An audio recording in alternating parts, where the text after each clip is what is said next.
ẹjọba Olúwa láyé àti lọ́run, ẹjọba Olúwa, ẹjọba Olúwa, ẹjọba Olúwa láyé àti lọ́run, ẹjọba Olúwa. Kò sí o, kò sí o, àwí máa yẹ o, kò sẹ́ni rẹ̀ o, àwí máa yẹ o, kò sí o, kò sí o, àwí máa yẹ o, kò sẹ́ni rẹ̀ o,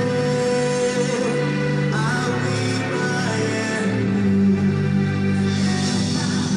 Olúwa, ẹjọba Olúwa láyé àti lọ́run, ẹjọba Olúwa, ẹjọba Olúwa, ẹjọba Olúwa láyé àti lọ́run, ẹjọba Olúwa. Kò sí o, kò má sí o, àwí máa yẹ o, kò sẹ́ni rẹ̀ o, àwí máa yẹ o, kò sí o, kò sí o, àwí máa yẹ o, kò sẹ́ni rẹ̀ o, àwí máa yẹ o. Ẹjọba Olúwa, ẹjọba Olúwa láyé àti lọ́run, ẹjọba Olúwa, ẹjọba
yes,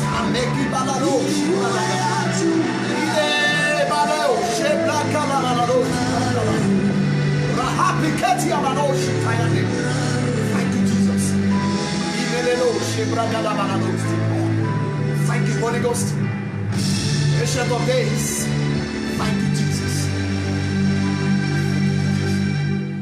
Baba goni fún ọ, ẹbí mo ṣe àpáta ìgbàlà, ògo ńlá ni fún ọ láàárọ̀ Yorùbá. Agbé ọ̀gá ìwọ lárúgbó ọjọ́, Ọlọ́run tó jókòó lórí òbírí ayé, Ọlọ́run tí ò ní ìtàn ọjọ́ orí, bàbá tí ò ní ìtàn ìran.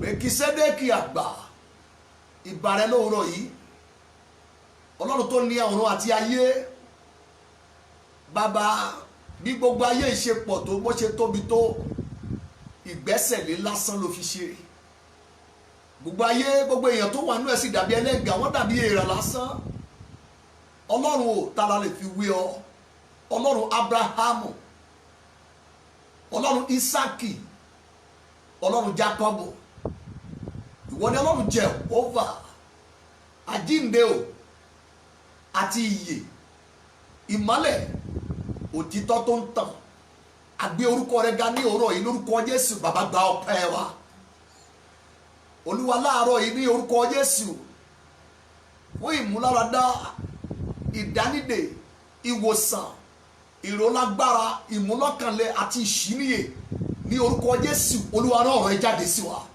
mọ́jà wà bákan náà mọ́ ìgbìmọ̀ kí gbìmọ̀ ètekéte ọ̀rọ̀kọ́rọ̀ ìgbésẹ̀ kí gbésẹ̀ èyí tó lòdì sí ìpàdé mímọ́ yìí ní orúkọ Jésù kílẹ̀ tó dúró ṣe mọ́ ẹ̀tùká àkọ́pẹ́ nítòótọ́ ẹ kóra yín jọ ṣùgbọ́n kì í ṣe nípasẹ̀ ọlọ́run àwọn ọmọ ogun olẹ́nikẹ́ni tó bá dìtẹ̀ sí wa nípasẹ̀ wa ni wọ́n ṣubú mo bì yín wó mo sì fà yín tú tí gbòǹgbò ẹ̀yin ìpinnu ọ̀hún àpáàdì lórí ètò yìí àti lórí gbogbo àwọn olùgbọ́ mi káàkiri àgbáyé ní orúkọ Jésù ẹ̀dá sán ẹ̀jẹ̀ Jésù dàlé wa lórí agbára ọlọ́run sàbálẹ̀ ayé wa májà wà bákan náà mọ́ mo pa aláṣẹ láàárọ̀ yìí lórúkọ Jésù kí ìmọ́lẹ̀ wà kí ìdáǹdè ó wà kí ìtúsílẹ̀ wà ìṣíníyè kó wà ìtẹ̀síwájú kó wà ìrólágbára kó wà a ò ní rí bákan náà mọ́ ọlọ́run gba gbogbo ògo náà nígbà táwọn parí àdúrà yìí lórúkọ Jésù olúwa yìnra rẹ lógo ní orúkọ Jésù Kristi olúwa wa amen hallelujah praise the Lord ó kí gbogbo ẹ̀yàn ọmọ ọlọ́run káàkiri àgbáyé níbi tí ẹ ti ní àǹfààní tí ẹ ti ń wò mí tí ẹ ti ń gbọ́ mi orúkọ mi lẹ́ẹ̀kan sí ni Timothy Ọbáfẹ́mi mo jẹ́ ọ̀kan nínú àwọn ọ̀rẹ́ yín nínú ìrere Jésù olùgbàlà èyí tí ọlọ́run fi ìfẹ́ iṣẹ́ ìránṣẹ́ mi sí yín lọ́kàn láti máa wò láti máa gbọ́ láti máa gbàgbọ́ pàápàá láti máa kọ́ ẹ̀kọ́ bí akọni nínú ìrìn àjò ìgbàgbọ́ bíbélì wípé a ka eléyìí náà kún un pé ó wà níbẹ̀ a ti kà yín kún ọmọ Síónì pé ẹ wà níbẹ̀ ìdí ní tèmi àti ń ṣe lórí ọ̀fẹ́ papọ̀ láti máa gbọ́ra wa kọ́ olóòótọ́ ènìyàn bíbélì ló sọ bẹ́ẹ̀ ó ní yóò máa gbọ́n sí i yóò máa ní ẹ̀kọ́ sí i torí olóòótọ́ ènìyàn ni àwọn míì tó bá kọ́ wọn ò ní gbẹ̀kọ́ torí wọ́n jẹ́ aṣiwèrè ṣùgbọ́n kọ́ olóòótọ́ ènìyàn ìwé òwe ló sọ bẹ́ẹ̀ oníṣẹ́ ni yóò máa kọ́ ẹ̀kọ́ síwájú sí i so gbogbo ẹ̀yàn ọmọ Ọlọ́run tí a ti sọ wá di olóòótọ́ àti olódodo nínú Kristi aràn mi sí wa àdúrà mi ni pé lórúkọ Jésù olùgbàlà ìrètí wa a ò ní ké kúrò ní òwúrọ̀ yìí ìpàdé àdúrà ìsọtẹ́lẹ̀ tí a máa ń ṣe ní gbogbo ọjọ́ Tuesday ìkan bí irú rẹ̀ náà ní eléyìí mo dúpẹ́ lọ́wọ́ yín gbogbo ẹ̀yin ènìyàn àgbáyé ní gbogbo orílẹ̀-èdè mo rí ọwọ́ yín pàápàá láti òkè òkun lọ́hùn láti ilẹ̀ aláwọ̀ funfun mo dúpẹ́ lọ́wọ́ yín gbogbo ẹ̀yin ọmọ Ọlọ́run ní àyíká ní orílẹ̀-èdè mi níbí ní ìlú wa níbí àti nínú ìjọ CAC Christ Apostolic Church Covenant Light ilé tí Ọlọ́run fún yín ní oore ọ̀fẹ́ àti ìfẹ́ láti máa wo ètò yìí àti láti máa gbọ́ ojú ọ̀nà ìgbàgbọ́ yìí oríṣiríṣi ló wà ńbẹ̀ Jésù lọ wípé ẹ máa gbàdúà kẹ́ bá lè lájà o ohun tó ń bọ̀ wá ṣẹlẹ̀ ní orílẹ̀-èdè ayé pàápàá ní ìkẹyìn ọjọ́ tèmi àti yín wà yìí nípa àdúrà ọ̀pọ̀lọpọ̀ ìṣòro ọ̀pọ̀lọpọ̀ ìdojúkọ la lè borí ẹ̀ ìdí ni tí àánú àti oore ọ̀fẹ́ Ọlọ́run gbé ètò yìí kalẹ̀ fún wa láti kanra wa lára láti ojú òpó ayélujára ọ̀kan lára ìbùkún Ọlọ́run fún ayé ènìyàn ní àǹfààní ètò yìí bí ẹ ti ń wo èèyàn Ọlọ́run àǹfààní ló jẹ́, àǹfààní ni, àǹfààní ló jẹ́. Ohun rere lè ti díẹ̀ yọ fún ayé ènìyàn tó bá rí àǹfààní, tó dá àǹfààní mọ̀ tó dẹ̀ mú lò sí ayé ara ẹ̀. Ohun rere wà ń bẹ̀. So gbogbo ẹ̀yin àjọfẹ́ Jésù Olúwa, mo fẹ́ kẹ́ gbáradì láàárọ̀ yìí. A ní ọ̀rọ̀ kan méjì mẹ́ta láti bá Ọlọ́run sọ ká sì gbàdúrà. Ní orúkọ Jésù ọ̀nà yín máa là síwájú àti síwájú sí i. Ní orúkọ Jésù ayé yín yóò tẹ̀síwájú. Mo sọ tẹ́lẹ̀ lórúkọ Olúwa, ìpinnu tí òun àpáàdì ní lé ayé ẹnìkọ̀ọ̀kan wa lórí, ní orúkọ Jésù ẹ̀jẹ̀ Jésù kò yí dànù. Ìpinnu ọ̀run yóò ṣẹ lórí wa, ayé wa yóò sì tẹ̀síwájú, iṣẹ́ wa yóò gbilẹ̀ jù báyìí lọ, àlàáfíà yóò wọnú ilé wa, ìmọ́lẹ̀ yóò sì tàn. Ògo ni fún ọ Jésù Kristi. Kókó àdúrà kan mo fẹ́ ká gbà ká tó bẹ̀rẹ̀. Níbi kí tẹ́ bá ti ń wò mí, tẹ́ bá ti ń gbọ́ mi, mo fẹ́ kẹ́ gbáradì, mo sì fẹ́ kẹ́ pray. Mo fi ẹ̀jẹ̀ Jésù Olúwa mo fi yí yín ká mi tẹ́ ti ń wò mí yẹn. Mo yan ogun Ọlọ́run tì yín, ogun Ọlọ́run tó máa ń gbé àyànfẹ́ níjà, mo fi yí yín ká. Gbàgbọ́ ọmọ Ọlọ́run, wọ́n ti dọ́dọ̀ ẹ̀. Ọ̀rọ̀ wípé áńgẹ́lì Olúwa yí àwọn tó bẹ̀rù rẹ̀ ká, ó sì ń gbà wọ́n. Mo yan ogun Ọlọ́run alààyè tì yín nínú ilé yẹn, nínú ọ́fíìsì yẹn, nínú mọ́tò yẹn, níbikíbi tí ẹ wà tẹ́ ti ń gbọ́ mi. Mo yí yín ká pẹ̀lú ogun Ọlọ́run alààyè láàárọ̀ yìí kí wọ́n gbè yín níjà. Ọ̀nà yín yóò là, ẹ máa ṣe rere, ayé yín yóò dìde, ìràwọ̀ yín yóò sì tàn, ìlérí Ọlọ́run yóò ṣẹ, bẹ́ẹ̀ ni yóò sì rí. Mo fẹ́ kẹ́ ẹ pe orúkọ Jésù pẹ̀lú ìtara. Ẹ gbàdúrà yẹn gbogbo ènìyàn, ẹ má fi àdúrà yìí ṣeré rárá, torí Ọlọ́run kan wà tó ń dáhùn àdúrà, kò ìsinmi títí dọ̀la, ó ń gbọ́ àdúrà àwọn olódodo, etí ẹ̀ ó dẹ̀ ṣí sí igbe wọn. Ẹ pe orúkọ Jésù níbi tá a bá wà. Olúwa, lórí ọ̀rọ̀ ayé mi, fọ̀hún agbára ńlá, kí oòrùn ayé mi kó jáde pẹ̀lú agbára. Psalm 19 verse 6, ẹgbọ́n tí ìwé mímọ́ wí. Ìjáde lọ rẹ̀, ìjáde lọ kíni? Ìjáde lọ tó wà ní verse 4. Ó pàgọ́ fún oòrùn, ìjáde oòrùn, ìjáde lọ rẹ̀, ẹgbọ́n tí bẹ́ẹ̀lì wí, láti òpin ọ̀run wá ní, àti àyíká rẹ̀ sì dé ìpìlẹ̀ ayé. Kò sì sí ohun tí ó fi ara pamọ́ kúrò nínú òru rẹ̀. Tí oòrùn bá yọ láti ìlà oòrùn, bí oòrùn bá yọ láti ìpìlẹ̀ ayé, gbogbo tó wà láyé pátá ló máa ní ìfẹ́ tiẹ̀. Ṣé ìmọ́lẹ̀ ẹ̀dẹ́ ká sọ, tàbí òru ẹ̀, bó ṣe máa mú yàn, bó ṣe máa mú ohunkóhun. Nígbà tí oòrùn bá ti là, a sì kan gbogbo ayé lára. Kò sóhun tó wà ní ayé yìí tí kì í ní ìmọ̀lára oòrùn. Bẹ́ẹ̀ ni nígbà tí oòrùn ayé ẹ bá jáde, àgbáyé agbóhùn ẹ̀. Ẹ já lọ gbàdúrà, gbàgbé ìpìlẹ̀ tó ti wá lè kéré. Ó sọ Bethlehem, ó ní ìpìlẹ̀ lè kéré, ó ní ṣùgbọ́n láti inú ẹ baálẹ̀ yóò jáde wá. Nígbà tí baálẹ̀ jáde wá, gbogbo èèyàn ló mọ Jésù mọ Bethlehem, ìlú tó jẹ́ pé pamọ́ tí ò ní túmọ̀ rí. Ṣùgbọ́n nígbà tí baálẹ̀ kan jáde, oòrùn kan jáde láti bẹ̀. Jésù yìí Bíbélì pè ní oòrùn òdodo. Ẹni tí wọ́n pè ní oòrùn òdodo yìí, nígbà tó wá ń lọ, ó ní gẹ́gẹ́ bí bàbá ti rán mi tí mo jẹ́ oòrùn, bẹ́ẹ̀ lèmi náà rán yín, ẹ̀yin náà ẹ lọ di oòrùn. Gbà mí gbọ́, ó tún fi lé, ó ní gẹ́gẹ́ bí èmi ti rí, bẹ́ẹ̀ náà lẹ máa rí nínú ayé.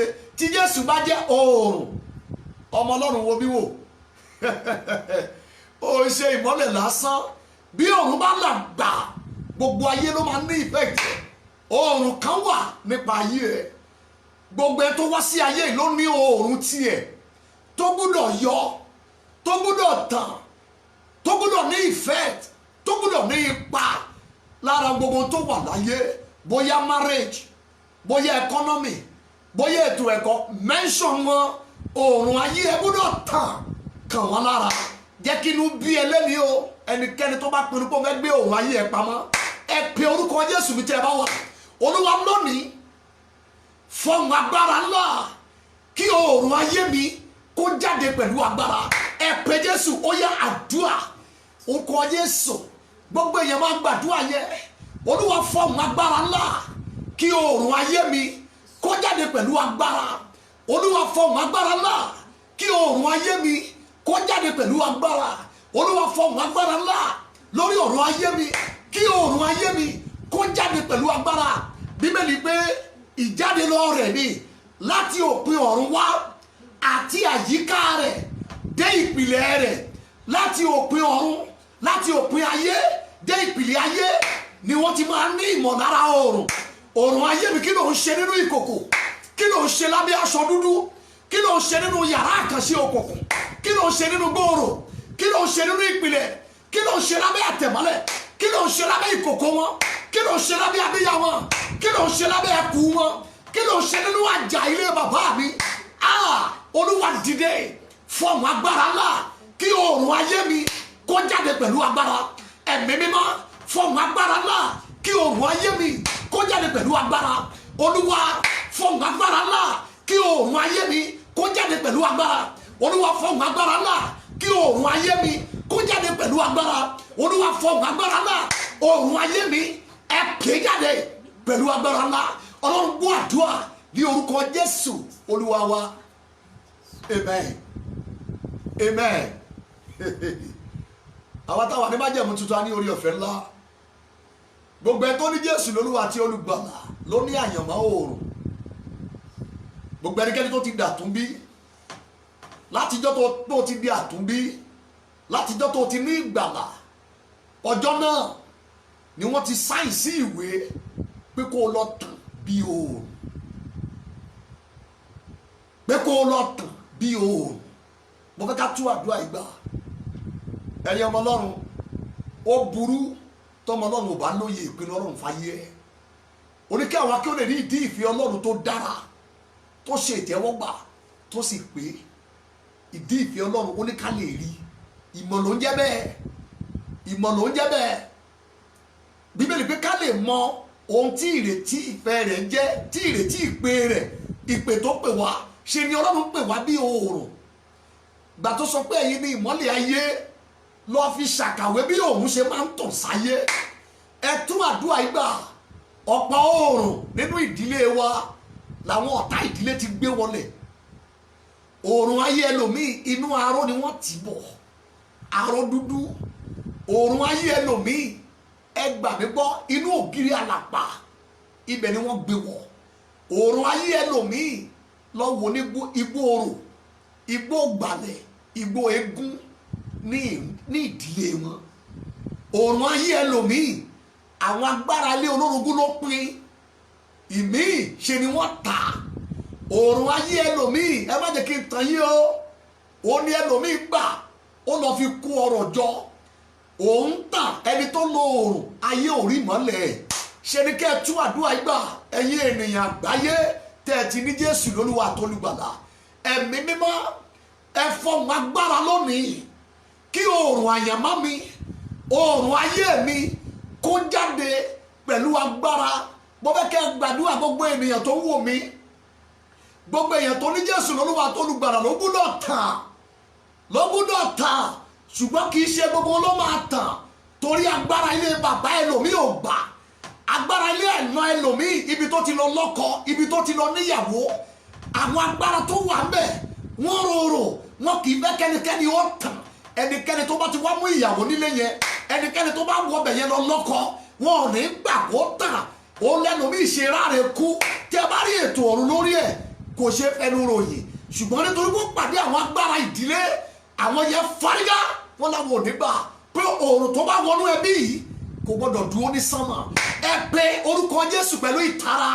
Olúwa fọ̀hún agbára lálọ́sẹ̀ yìí kí oòrùn ajé mi, oòrùn iṣẹ́ mi, oòrùn ayé mi, oòrùn àyànmọ́ mi kó jáde pẹ̀lú agbára. Ẹ pé Jésù, ó yá àdúrà. Máa gbàdúrà yẹn lórúkọ Jésù pẹ̀lú àwọn ńlá agbára ńlá. Ẹ̀mí mímọ́ fọ̀hún agbára ńlá. Jẹ́ kí oòrùn ayé mi kó jáde pẹ̀lú agbára. Jẹ́ kí oòrùn ayé mi kó jáde wá pẹ̀lú agbára ní orúkọ Jésù. Olúwa fọ̀hún agbára ẹ̀mí mímọ́ kí oòrùn ayé mi kó jáde pẹ̀lú agbára ní orúkọ Jésù Kristi Olúwa wa. Amen. Amen. Àkókò ní òsì barika gbàdúrà pẹ̀lú ìtàn ẹ jẹ́ kí n ka ìlérí Ọlọ́run kan fún yín nínú ìwé wòlíì Àìsáyà. Àkókò wa ló kúrú nínú ìwé wòlíì Àìsáyà.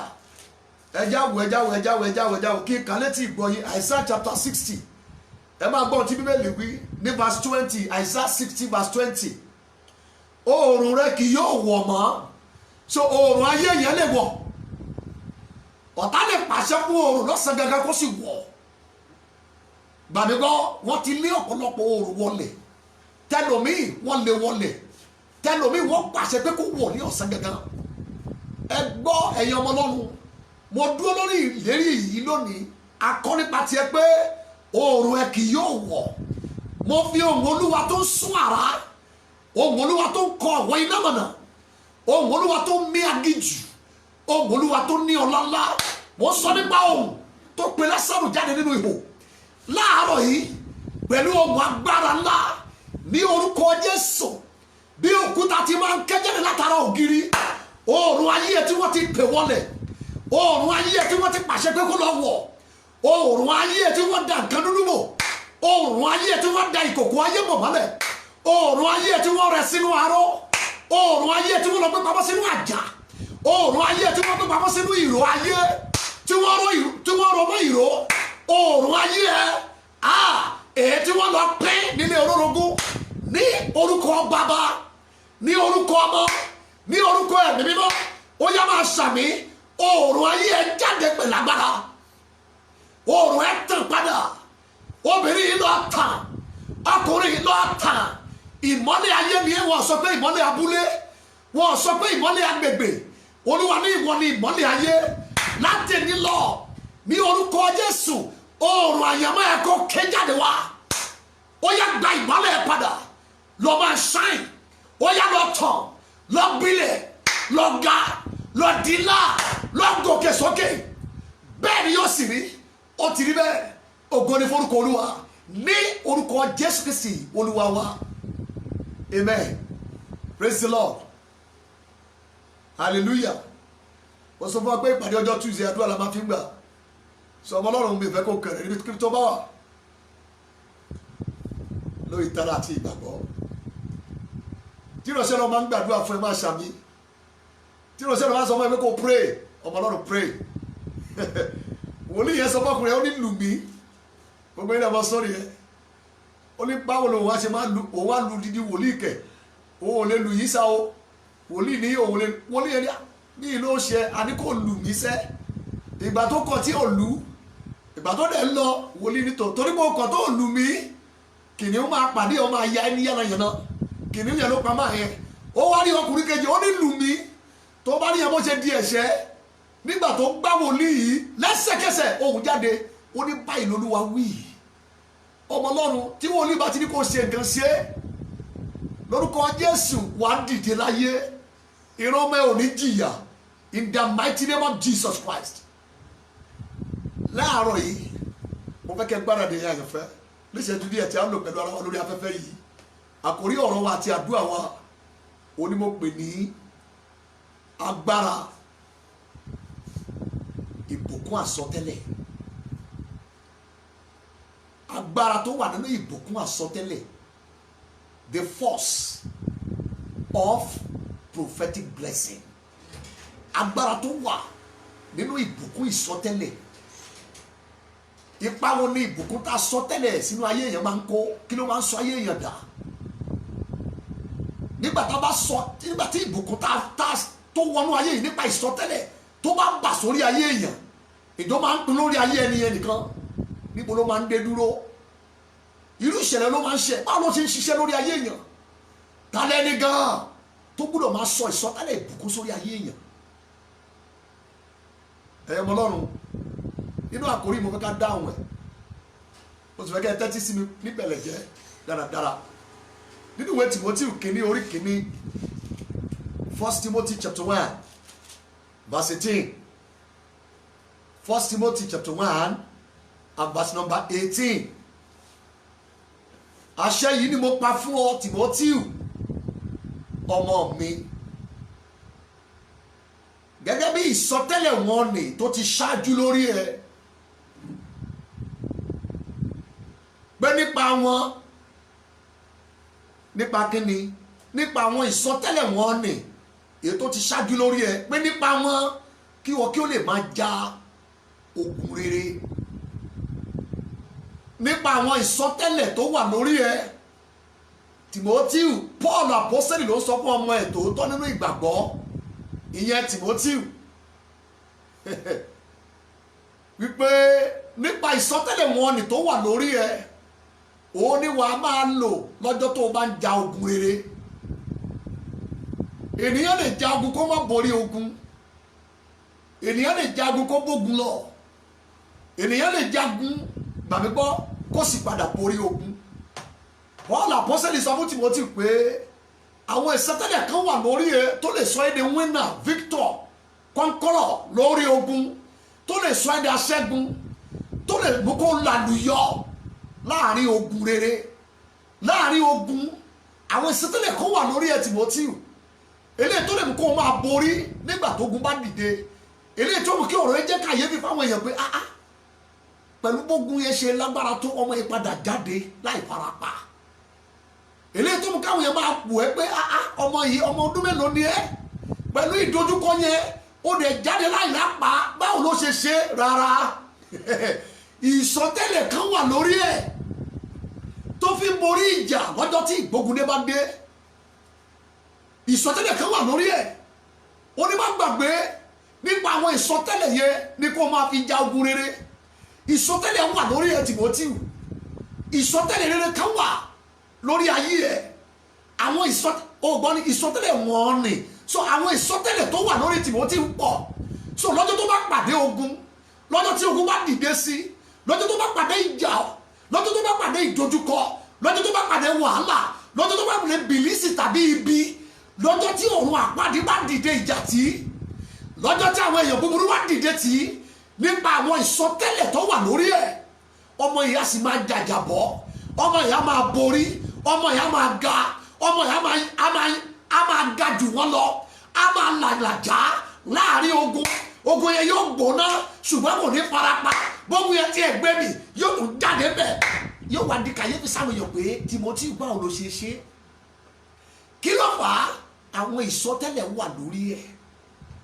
àwọn ìsọtẹ́lẹ̀ kan wà lórí ẹ̀ èdè tó lè mú kí Timothy gàjẹ bẹ́ẹ̀ lọ tó lè mú kí ọ̀rọ̀ ẹ̀ kó di kàyéfì kó ta kókó fún àwọn èèyàn láti túmọ̀ pé báwo ló ṣe ń da ọmọ ilé ìtayé tí wá dẹ̀ ń lọ ẹ̀yìn kí ló ṣe ọmọ yìí parí nǹkan yìí tó lẹ̀ ń yọrí ẹ̀ nígbà táwa ń ṣe ṣàṣetì kí ló tó mọ yìí lànà yọ nígbà táwa ń màmú bọ́ ṣèbí ogun kan náà ló ń jà wá òun ṣe wá borí ogun ṣùgbọ́n tógun yẹn gbà wá mi èyí ó máa mú káwọn yẹn máa béèrè ọ̀rọ̀ torí ọ̀rọ̀ Timothy ò ní yé wọn ò dẹ̀ mọ̀ pé àwọn ìsọtẹ́lẹ̀ kan wà ní pàtó lórí ayé ẹ̀ tó jẹ́ pé nígbà tí Timothy bá pàdé ogun kàkà kí Timothy tẹríba fún ogun ni yóò tẹríba fún padà ìsọtẹ́lẹ̀ wọn ni tó wà lórí ẹ̀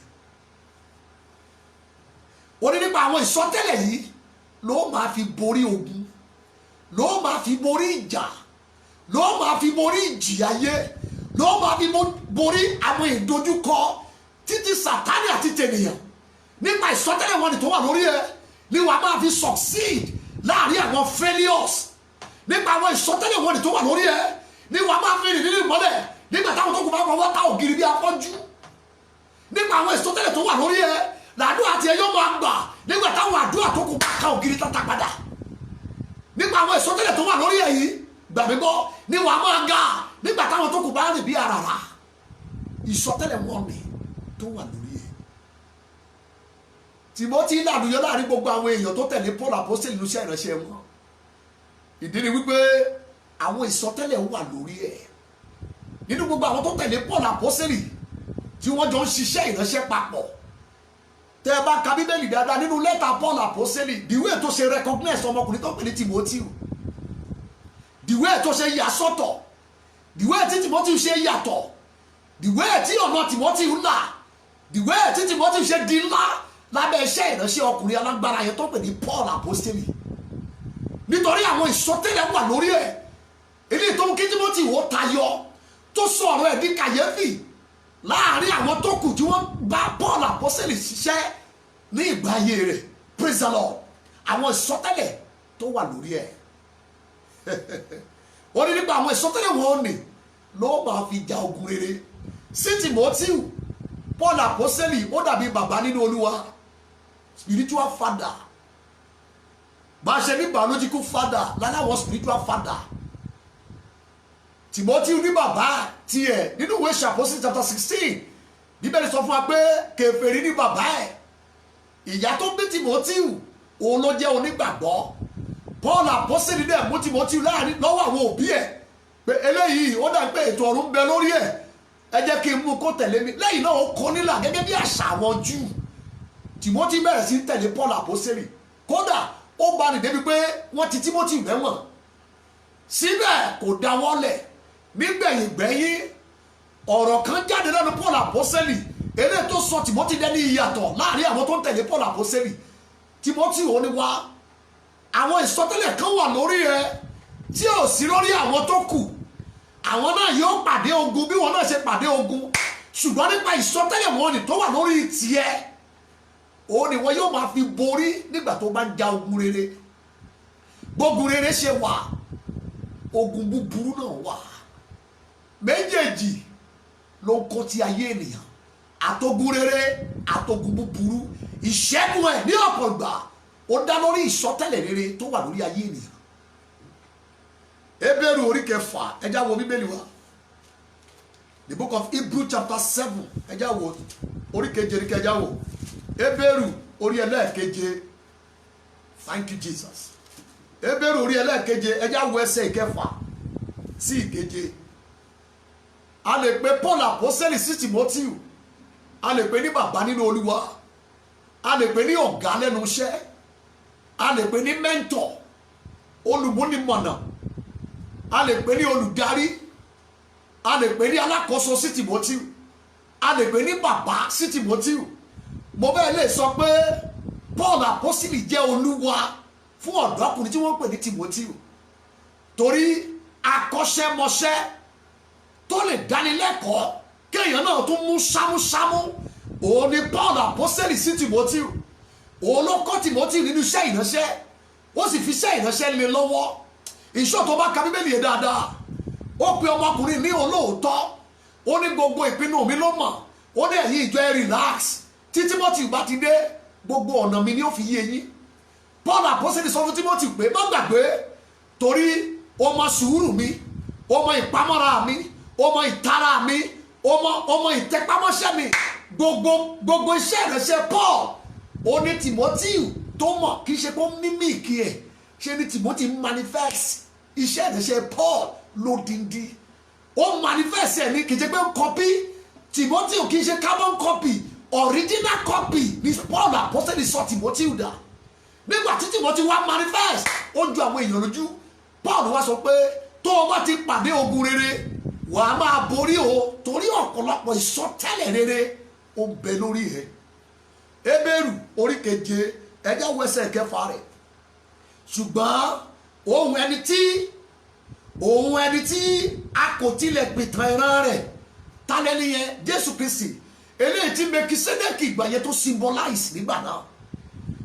Ṣùgbọ́n ohun ẹni tí a kò tilẹ̀ pìtàn ìran ẹ̀ látọ̀dọ̀ wọn wá, ó ti gba ìdámẹ́wàá lọ́wọ́ Ábúráhámù, ó dẹ̀ ti súre fún ẹni tó gba ìlérí.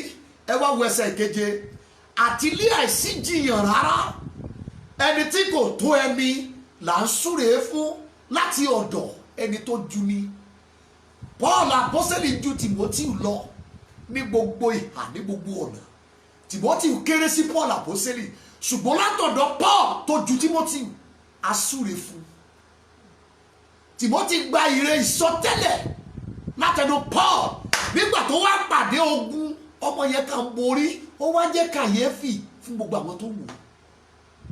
Éfésù kì í ṣe ìlú tó rọrùn, ìlú kìkì òrìṣà, ìlú kìkì òkùnkùn, ìlú kìkì ẹbọra, ìlú kìkì àṣà àti ìṣẹ̀ṣe ni èyí tó burú gan jáì. òrìṣà kan wà bẹ́ẹ̀ tí wọ́n pè ní Diana bíbélì pé gbogbo àgbáyé ló ń bọ ẹ̀kọ́ta òrìṣà yẹn ìlú Éfésù ló wà lọ́jọ́ tí Paul apọ́sítélì máa gbé èèyàn lórí ìjọ ọbẹ̀ Timothy ló gbé lọ́bẹ̀ ó ní Timothy má jẹ́ kẹ́nikẹ́ni gan ìwé o wọ́n lè dáyà jẹ́ tó bá débẹ̀ ṣùgbọ́n máa rántí ìsọtẹ́lẹ̀ tó wà lórí ẹ ilé ni wàá máa fi jà tí wàá máa fi borí bá ti wù kí agbára òrìṣà kó gbilẹ̀ tó ní ìlú Éfésù Timothy wàhálà já o torí ìsọtẹ́lẹ̀ ó bẹ lórí ẹ eléyìí tí ó máa ṣokùnfà bó o ṣe ń ṣẹ́gun bó o ṣe ń borí bó o ṣe ní àlàjá bọ́dọ̀ tí ẹ ṣe ń là nínú òkùnkùn tó bo ìlú Éfésù biribiri látọ̀dọ̀ ẹni tó ju ní láti máa ń súre fún ẹni tí ò tó yàn. Abrahamu gba ìre lẹ́nu Mẹkisédékì gbogbo ọmọ Ísírẹ́lì ló jẹ́ lájẹyó ìre tá a sọ fún Abrahamu látẹnu Mẹkisédékì ó rán Ísáàkì ó rán Jákọ́bù ó rán Ísírẹ́lì gbàmígbọ́ títí dọ̀la àdúrà ọjọ́ kan lórí ayé Abrahamu ó ṣẹlẹ̀ ní ìlú Ísírẹ́lì títí dèní. Mo ń sọ nípa agbára tó wà nínú ìbùkún tá a fún yàn nípa àsọtẹ́lẹ̀. Praise the Lord. Now ẹ já wo Psalm 112 Psalm 112 thank you Jesus. Psalm 112 ẹ já wo ẹsẹ̀ ìkíní sí kejì Psalm 112 verses 1 to 2 ẹ máa yin Olúwa ìbùkún ni fún ẹni tó bẹ̀rù Olúwa tí inú ẹ̀ dùn jọjọ sí òfin ẹ̀ ẹ wá wo verse 2 irú ọmọ rẹ̀ ìsọtẹ́lẹ̀ ti bẹ̀rẹ̀ ìsọtẹ́lẹ̀ ti bẹ̀rẹ̀ irú ọmọ rẹ̀ wọ́n ti prophesy níbẹ̀ yẹn wọ́n ti sọtẹ́lẹ̀ níbẹ̀ yẹn ìsọtẹ́lẹ̀ yẹn ti bẹ̀rẹ̀ kí ni content ìsọtẹ́lẹ̀ yẹn irú ọmọ rẹ̀ yóò prophecy nìyẹn yóò ìyẹn ni pé ní ọjọ́ ọ̀la ní ìran tó ń bọ̀ ní ayé tó ń bọ̀ ní ìsọ̀rí àwọn èèyàn kan tó ń bọ̀ irú ọmọ rẹ̀ yóò wọ́n sọ nípa tí ó padà wá ṣẹlẹ̀ sí irú ọmọ ẹ tó bẹ̀rù Olúwa irú ọmọ rẹ̀ yóò lágbára ní ayé wọ́n lágbára láyé kò sí political system tó lè dá wọn dúró kò sí ìṣòro ìdojúkọ kò sí military government tó lè dí ìfẹ́ tí wọn lọ́wọ́ kò sí political government tó lè dí ìfẹ́ tí wọn lọ́wọ́ torí a ti kọ́ nípa wọn ìsọtẹ́lẹ̀ ti wà lórí wọn pé irú ọmọ rẹ̀ yóò lágbára láyé kò sí recession tó lè dá wọn dúró kò sí recession tó lè dí ìfẹ́ tí wọn lọ́wọ́ ìsọtẹ́lẹ̀ ń bẹ lórí wọn irú ọmọ rẹ̀ yóò lágbára ní ayé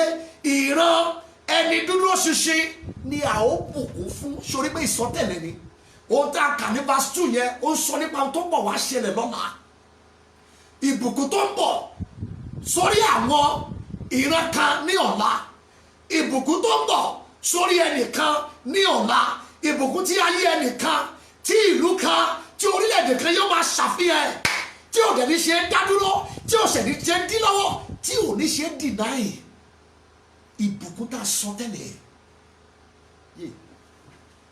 ìbùkún tó wọnú ayé ènìyàn tó ń ṣẹlẹ̀ nínú ayé èèyàn tó ń ṣẹlẹ̀ nínú èèyàn tó ń farahàn nínú iṣẹ́ èèyàn ṣùgbọ́n tó dé sínú ayé èèyàn bí ìsọtẹ́lẹ̀ prophetic blessing ìbùkún tá a sọ tẹ́lẹ̀ sínú ayé ènìyàn ẹ wo bí ẹ̀yọ́ mọ́lọ́run irú ọmọ rẹ̀ yóò lágbára láyé tálẹ́ni yẹn ó ní ẹni tó bẹ̀rù Olúwa májẹ̀mú láláyé tọ́ba ti fẹ́ sọ̀rọ̀ nípa ẹni tó ti ní Ọlọ́run tó ti dà tó bí ní májẹ̀mú láláyé ohun tó máa ń sọ nípa wọn ni pé àwọn tó bẹ̀rù Olúwa that is how they know them wọ́n ṣe recognize wọn nìyẹn àwọn tó bẹ̀rù Olúwa ṣùgbọ́n nínú májẹ̀mú tuntun àwọn tí wọ́n ń pè ní wọ́n bẹ̀rù Olúwa yẹn nínú májẹ̀mú tuntun kí la máa ń pè wọ́n ẹ̀dá titun bí ẹnikẹ́ni bá wà nínú Kristi ó ti di ẹ̀dá titun àwọn ẹ̀dá titun ló ní Psalm 112 irú ọmọ wọn yóò lágbára láyé ìbùkún ìsọtẹ́lẹ̀ ó ti wà lórí wọn so anybody tó bá ti di born again anybody tó bá ti dàtún bí anybody tó ti di ẹni ìràpadà nínú ẹ̀jẹ̀ Jésù legally irú ẹni bẹ́ẹ̀ ti ní ẹ̀tọ́ láti wọ inú yàrá ìbùkún ìsọtẹ́lẹ̀ fún ayé ẹ̀ ìbùkún ni fún ẹni tó bẹ̀rù Olúwa. Ìbùkún lẹ máa fi dá wọn mọ̀, ìbùkún lẹ máa gbọ́ lára wọn, ìbùkún lẹ máa rí lára wọn, ìbùkún lẹ máa rí ilé wọn, ìbùkún lẹ máa rí nínú iṣẹ́ wọn, ìbùkún ni yóò máa tẹ̀lé wọn. Kì í ṣe ọjọ́ Monday nìkan, in the remaining days of their life. Ìbùkún ni fún ẹni tó bẹ̀rù Olúwa. Kí ló ṣẹlẹ̀ sí irú ọmọ ẹ̀ lọ́la? Ìsọtẹ́lẹ̀ bẹ́ẹ̀, irú ọmọ rẹ̀ yóò lágbára láyé. Oníbẹ̀rẹ̀ ni ààbò fún ìran ẹni dúró ṣinṣin. So àwọn ìran kan ń bọ̀, wọ́n á kàn máa lo ìgbà ìbùkún tí wọ́n ò ní mọ ìdí tí wọ́n ṣe ń lò. Wọ́n á kàn máa rí ìbùkún, wọ́n á kàn máa rí pé ayé wọn ó ń lúwẹ̀ẹ́, ó ń rìn nínú ìbùkún, wọn ò ní mọ bó ṣe jẹ́, láì mọ̀ pé ìsọtẹ́lẹ̀ kan ti wà lórí wọn, èyí tó sọ wọ́n di alábùkún fún, èyí tó sọ wọ́n di ẹni ìbùkún, èyí tó sọ wọ́n di ẹni tí ó máa rìn, tí ó máa gbé nínú ìbùkún ní ọjọ́ ayé wọn. Praise the Lord. Now ẹ̀yin ọmọ Ọlọ́run, ìsọtẹ́lẹ̀ ìbùkún sábà máa ń wáyé ní ọ̀nà tó pọ̀ látọ̀dọ̀ àwọn ìsọ̀rí àwọn èèyàn kan. Listen to me very very good. Nínú ìwé òwe 17, ìwé òwe chapter 17 verse 6, ìwé òwe 17 ẹja wo ẹsẹ̀ ìkẹfà rẹ̀. The book of Proverbs chapter 17 and verse 6, ẹgbọ́n tí bẹ́ẹ̀lì wí. Ọmọ ọmọ ni adé arúgbó, ògo àwọn ọmọ sì ni bàbá wọn. Ògo àwọn ọmọ yẹn òun ni bàbá wọn. So bí bàbá èèyàn bá jẹ́ ògo fún ọmọ, ògo tí wọ́n sọ mẹ́ẹ̀ tó bá wo èdè Gíríkì wá túmọ̀ ẹ̀, ibẹ̀ náà ti convert ẹ̀ sí òyìnbó, èdè English, láti bí English náà ti convert ẹ̀ sí Yorùbá. Ìtumọ̀ ẹni pé bàbá, ṣẹ̀rí ká tó lè pèèyàn ní bàbá. Bàbá kì í kàn sí pé torí pé ẹnìkan bímọ fún ẹ, àwọn bímọ fún ẹ torí pé ojókùnrin yẹn mí pé bàbá ni ẹ. Ènìyàn bímọ fún ẹ kò ṣàpẹẹrẹ pé bàbá ni ẹ. Tó o bá fẹ́ mọ ìtumọ̀ bàbá gangan, à ń lọ bẹ̀ látọ̀dọ̀ Ọlọ́run fún ara ẹ̀, ẹni tó jẹ́ bàbá wa ti bẹ̀ ní ọ̀run. Òun gangan ni original copy ohun tó ń pè ní bàbá. Ènìyàn bímọ fún ẹ yẹ ò ṣàpẹẹrẹ pé bàbá ni ẹ. Oníyàwó kò mí pé bàbá ni ẹ. No, ẹ má jà sí gbá. Ohun tó ń pè ní bàbá, tó bá fẹ́ wọ original meaning ń tó ń pè ní bàbá, go and start from God. Jésù ní báyìí ní kẹ́ ẹ máa gbàdúrà, bàbá wa tí ń bẹ ní ọ̀run. Kò sọ pé ọ̀rẹ́ wa tí ń bẹ ní ọ̀run, kò sọ pé alábòjútó wa tí ń bẹ ní ọ̀run, rárá o. Kò sọ pé guardian wa tí ń bẹ ní ọ̀run, ó ní bàbá. Mósè ò fọjọ́ kan sọ fún àwọn ọmọ Ísírẹ́lì pé bàbá ni Ọlọ́run sí yín. No, Ọlọ́run Jehovah òun ni Mósè sọ fún ọmọ Ísírẹ́lì. So wọ́n gbàgbọ́ pé Ọlọ́run lè wá bàbá sí èèyàn, Ọlọ́run lè dúró bí bàbá fún ayé èèyàn. Jésù ló dé ló pe Ọlọ́run Jehovah, tí Mósè pè ní Jehovah, iná ajó nínú fún wọn yẹn, abájọ tó fi ń bẹ̀rù ẹ̀. Tó pé Mósè nìkan náà ń bọ, wọ́n fọlọ́run ẹ̀ wọ́n bọ Mósè. Jésù wà lọ fẹjọ́ sùn wọn ní Júù, ó sọ fún oníṣẹ́ ẹni Mósè tẹ̀ ń gbọ̀ tẹ̀lé yẹn, ṣe ló ń fẹjọ́ yín sun Ọlọ́run, ṣe ló máa ń rojọ́ mọ́ yín lẹ́sẹ̀ bẹ́ẹ̀. Wọ́n mọ̀ pẹ́ni táwọn ń bọ yẹn ó lọ máa ń fẹjọ́ sun Ọlọ́run èké sí wọn. Jésù ló tú àṣírí ẹ̀ nínú iṣẹ́ ìrìnsẹ́. Mósè tẹ gbàgbọ́ yẹn wá ń fẹjọ́ yín sùn ni. Ṣé ẹni bàbá tó Ọlọ́run tó pè fún yín yẹn ní Jèhófà, bàbá ló jẹ́. Ó wá ní àwọn ọmọ Ọlọ́run tá a bá ti ń gbàdúrà, ẹ máa sọ pé bàbá wa ti ń bẹ ní ọ̀run. Kò sọ pé ìyá wa ti ń bẹ ní ọ̀run, bàbá ló pé. Kò sí tó burú bẹ́ẹ̀ ìyá o. Àwọn kan á ní abiyamọ ọ̀run. So abiyamọ ọ̀run, mo ṣe wá ní Bible mi tí ì rí abiyamọ ọ̀run. Statement here is found in the Bible. Abiyamọ ọ̀run rárá. Bàbá wa ti ń bẹ ní ọ̀run, ohun tí mo rí bẹ̀ nìyẹn. Wọ́n lè pe bàbá ní abiyamọ, whichever ṣẹ̀mọ̀ oríṣiríṣi àṣà, oríṣiríṣi ìtumọ̀, oríṣiríṣi ọ̀rọ̀. Ṣùgbọ́n Bíbélì confirm ẹ̀ pé father, èyí tí wọ́n pè ní Abba, bàbá Abba. So bàbá wa ti ń bẹ ní ọ̀run, Ọlọ́run gangan òun ni original copy bàbá. So tó bá fẹ́ mọ ìtumọ̀ bàbá, lọ mú láti ọ̀dọ̀ Ọlọ́run wá. Wọ́n bímọ fún ẹnìkan, ìyẹn ò sọ pé máa yẹ jẹ́ bàbá. Torí pé ẹnìkan níyàwó bímọ fún, ìyẹn ò pè ní bàbá. Quality bàbá inú Ọlọ́run ló wà. So ẹni tó bá wọnú quality yẹn, ẹni tó bá ní quality yẹn, òun ló wà certified tá a lè pè ní bàbá. Ṣẹ́gẹ́tẹ̀ ibi ni mo fẹ́ ká wò. Gbọ́, ó ní ògo àwọn ọmọ ọmọ. Ẹ máa gbọ́ o, ògo àwọn ọmọ ọmọ.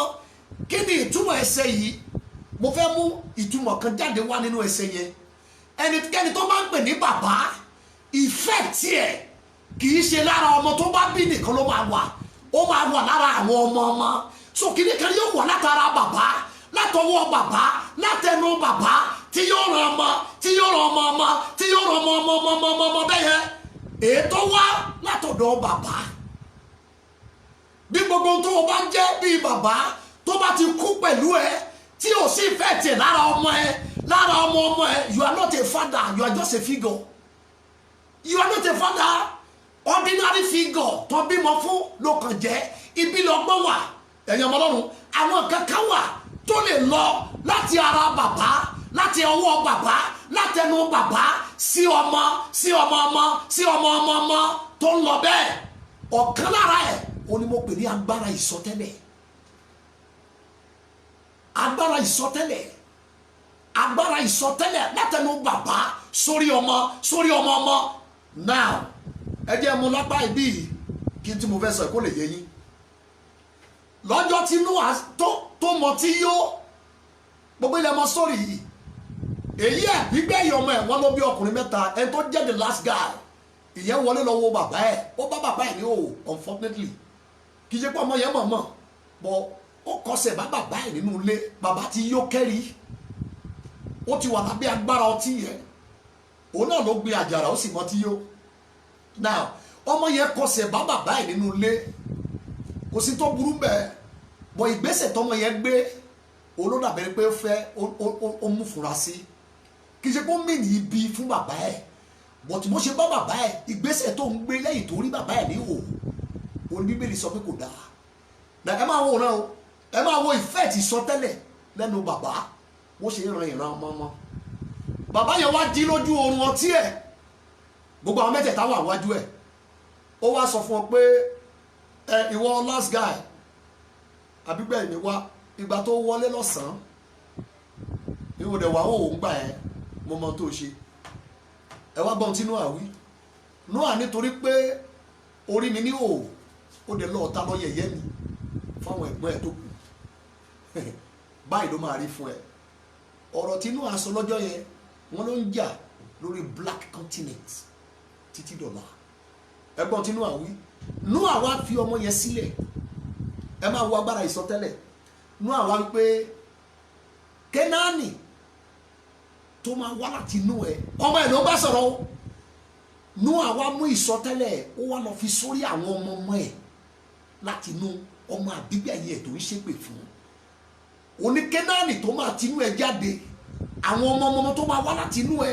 orílẹ̀-èdè tó máa tara ẹ jáde ègún ni fún wọn ẹrú ni wọ́n máa ṣe ẹrú lórí àwọn ẹrú ẹ sísà ọ̀rọ̀ yẹn lọ into time ó lọ into space àfìgbà tó lọ bà sórí ìran àwọn kèfèrí eléyìí tó tara Ham jáde tẹ bá nígbà tí gbogbo wọn pínyà àbíkẹ́yìn Nóà ó fọ́ọ̀sì Áfíríkà continent Áfíríkà ó wá láti ọwọ́ àbíkẹ́yìn Nóà now tí kì bá ṣe agbára ìhìnrere ènìyàn dúdú ò nítumọ̀ sí àwọn aláwọ̀ funfun torí ẹnìkan sọ tẹ́lẹ̀ wípé ẹrú ni wọ́n máa ṣe ẹ wá lọ wo ìtàn nínú ìtàn ní àgbáyé okòwò ẹrú ní ayé ẹ lọ wo nínú ìtàn kò sí òyìnbó tó ń kó òyìnbó lẹ́rú ènìyàn dúdú ni wọ́n ń kó lẹ́rú torí wọ́n rí pé wọ́n dàbí ẹranko wọn ò kà wọ́n sí ènìyàn kí ló fà á ẹnìkan sọ tẹ́lẹ̀ sórí ayé ọmọ ẹ̀ ìsọtẹ́lẹ̀ yẹn lọ ìtòtá ẹ̀ àfìgbà tó lọ mú àwọn èèyàn dúdú tó súnmọ́ di ìránṣẹ́ àti ẹrú tí kì bá ṣe agbára ìmọ̀ ọ̀làjú àti agbára ìhìnrere ènìyàn dúdú kì bá má ta nínú ìtàn ayé tí Ọlọ́run dá yìí kí ló fà á ẹnìkan sọ tẹ́lẹ̀ lẹ́yìn tó mọyì ọtí yóò kẹ́rì ó ní báyìí ni yóò rí fún Kénáánì ìránṣẹ́ àwọn ìránṣẹ́ ni yóò máa ṣe bẹ́ẹ̀ èèyàn dúdú kàkàkàkà nínú ìwé atúlọ́fiṣẹ́rú òyìnbó this is bí agbára ìsọtẹ́lẹ̀ bó ṣe ga tó now negative side yẹn ẹ wá lọ wo the positive side let's go Genesis 27 ẹ máa wo tí bàbá kan tún ṣe ń bí bàbá kan ní Nóà ẹ tún wá wo bàbá mi so ní ọ̀pọ̀ ọgbà ògo àwọn ọmọ ọmọ ní bàbá wọn. Ìtumọ̀ ni pé àwọn bàbá wọ́n ní ipa, wọ́n ní ìfẹ́ tó lágbára lórí ọmọ àti ọmọ ọmọ. Ohun tí àwọn bàbá lè fi ran àwọn ọmọ lọ́wọ́ tàbí kí wọ́n fi bà wọ́n láyé jẹ́, ó ní ìsọtẹ́lẹ̀ rere tàbí ìsọtẹ́lẹ̀ ibi lórí àwọn ọmọ àti àwọn ọmọ ọmọ. Ẹ máa wo bàbá kan bíi Genesis 27 láti verse 26. Ísáàkì bàbá rẹ̀ wí fún pé súnmọ́ èyí nísinsìnyí ọmọ mi kí o sì fi ẹnu kò mí lẹ́nu. Ísáàkì ló ń bọ́ ọmọ ẹ̀ Jákọ́bù èyí tó díbọ́n bóun ní í sọ. Ẹ wá wo tí Ísáàkì sọ fún láìmọ̀. Verse 27, ó sì súnmọ́, ó sì fẹnu kò lé ẹnu, ó sì gbóòórùn aṣọ ẹ̀, ó dẹ̀ súre fún, ó sì wí pé ẹ máa wò ó, ire tó sún fún, ire yẹn là ń pè ní ìsọtẹ́lẹ̀. Torí gbogbo tí Ísáàkì sọ sórí Jákọ́bù lọ́jọ́ yẹn, orí Ísírẹ́lì ló ti lọ gbà. Títí dàárọ̀ yìí ohun tí Ísáàkì tó sọ lọ́jọ́ yẹn, ìfẹ́ tiẹ̀ wà ní orílẹ̀-èdè Ísírẹ́lì by now. Ẹ máa wòran, ó sì gbọ́ òórùn aṣọ ẹ̀, ó dẹ̀ súre fún, ó sì pé wò ó, òórùn ọmọ mi dàbí òórùn oko èyí tí Olúwa ti bù sí.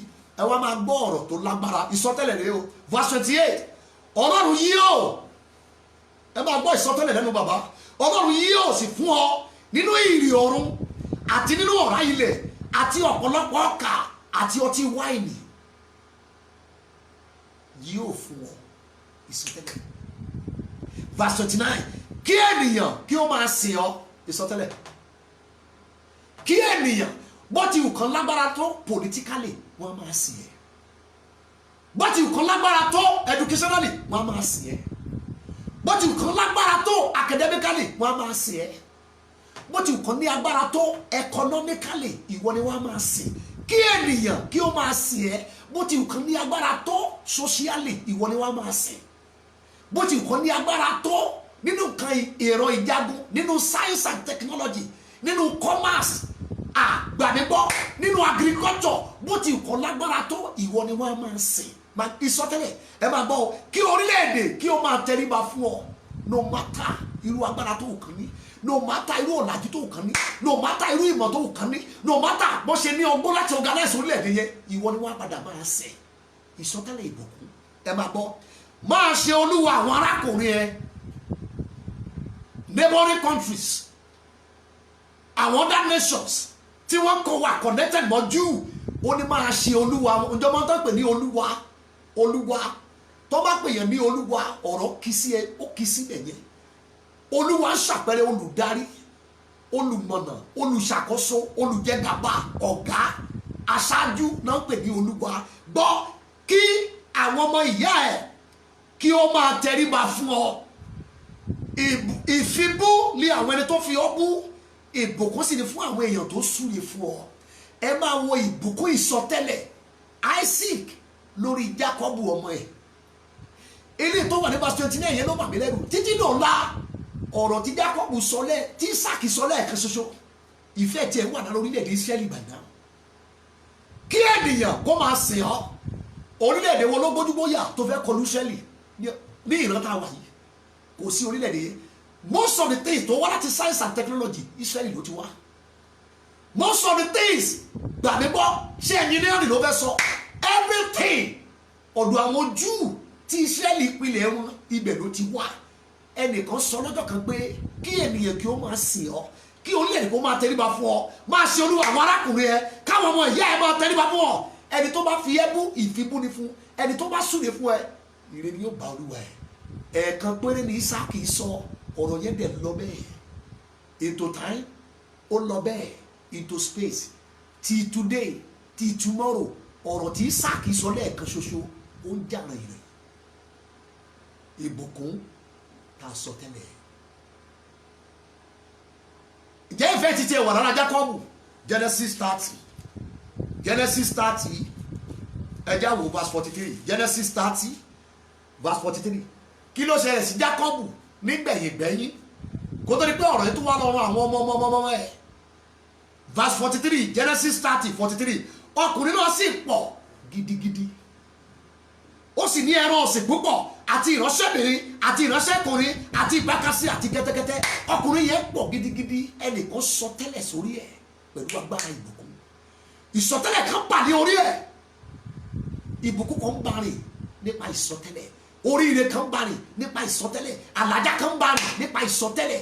Ẹnìkan sọtẹ́lẹ̀ sórí ẹ̀, ìbùkún fò mọ́ Jákọ́bù, ó fò mọ́ ìran ọmọ ẹ̀. Máa kíyèsí, láti inú ilé Jákọ́bù ní Jósẹ́fù ti dìde. Ọ̀rọ̀ wípé kí orílẹ̀-èdè kó máa tẹríba fún ẹ, bí Íjíbítì ṣe tó, wọ́n tẹríba fún Jósẹ́fù.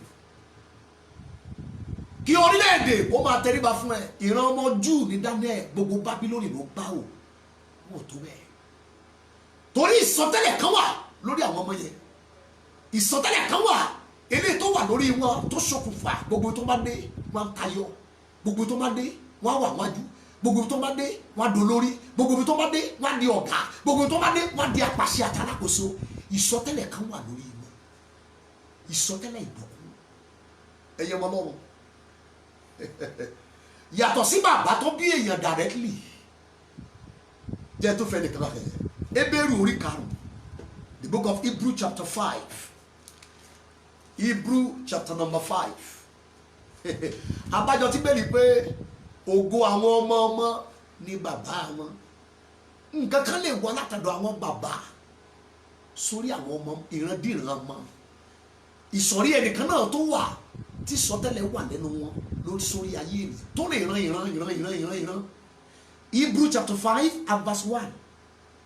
Nítorí olúkúlùkù olórí àlùfáà tí a yàn nínú àwọn èèyàn, òun la fi jẹ́ fún àwọn èèyàn nítorí tí ṣe tọ́lọ́run, kí ó lè máa mú ẹbọ wá láti máa ṣe ẹbọ nítorí ẹ̀ṣẹ̀.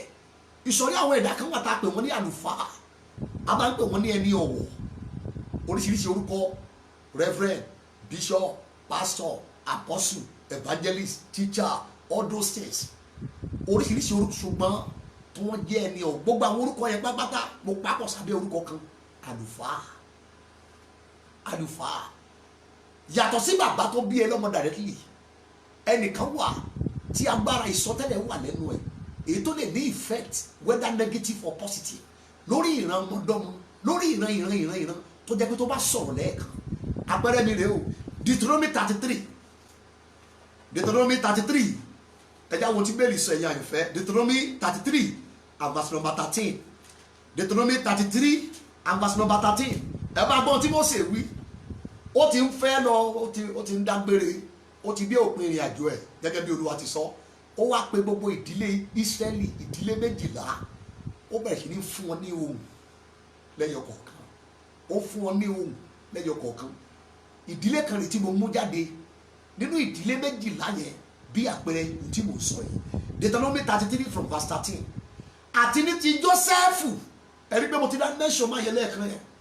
A máa yà yín lẹ́nu pé báwo lọ̀rọ̀ ọgbọ́n ìyẹn ṣe yàtọ̀. Rárá, àwọn ìsọtẹ́lẹ̀ ló wà lórí ẹ̀. Number 1, ìsọtẹ́lẹ̀ bàbá ẹ̀ lórí ẹ̀. Báwo ló ṣe wà lórí ẹ̀? Ẹni tó bí Jósẹ́fù, ìsọtẹ́lẹ̀ kan wà lórí ẹ̀ látọ̀dọ̀ bàbá tó bí òun tí wọ́n pe máa yẹn ní Ísákì.